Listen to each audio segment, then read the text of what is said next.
In this video, we'll be discussing how to use the corner feature in AutoPAD. So the corner feature is the type of shape that allows us to make a triangular corner between channels. So for instance, if we wanted to make an L channel, we could use a corner to connect the two long pieces of the L. So let's go ahead and do that. We're going to start by selecting our 0 node and making a new object coming off of it going at the 0 angle, which is to the right.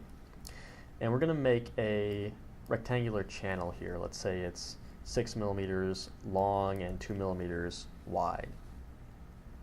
We can go ahead and set this channel and give it a 1 millimeter buffer on each side by setting its buffer size. And now we can make a new node at the end of this one, and we can make this our corner. So we go down to the corner piece settings in our rectangular objects panel. We can choose the base and height of our corner as well as angle and curve. So if we make a corner that has a base and height of 2, then it'll fit on the end of this rectangle, which is 2 millimeters wide. So we're going to go ahead and set corner here and give it a buffer as well so we can see it. And you see how this triangular piece fits on the end of this one because its base is the same width as the rectangle. If we made it a base of 3 instead, you can see now that it's too long to fit on perfectly. And the height controls how far out it extends. So if we made the height 4, for instance, you can see that now it's a very long triangle, excuse me.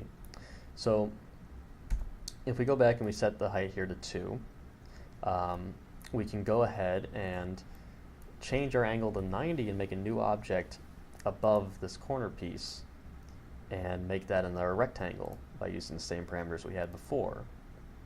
And so now we see here that there's a little bit of space between the corner and the rectangle.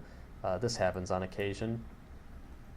In order to solve this issue, we can go down to our properties panel and look at our spacing setting, and we can give things a negative spacing to move them closer to their parent. So if we just give this a negative 0.1 spacing, we can see that it just slides that pixel closer to the corner from which it was sourced. So now we have an L-shaped channel, and one thing we can do in order to make this transition smoother is we can select our corner piece again, and we can go ahead and give it a curve.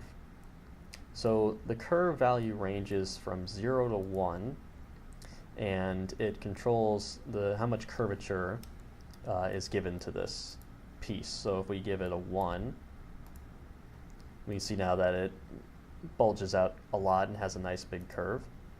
If we give it a 0.5, we can see that it's more curved than it was before, but not as much as a solid 1.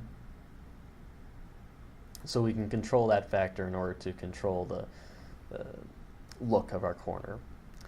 Another thing we can do is we can change the corner angle. So for instance, if we change the angle of the corner to 45 instead of 90, and we set that, you see now that it's not a complete 90-degree turn. So we need to also change our connected piece. So we can go up to our node panel and change our angle from 90 to 45 as well and hit set.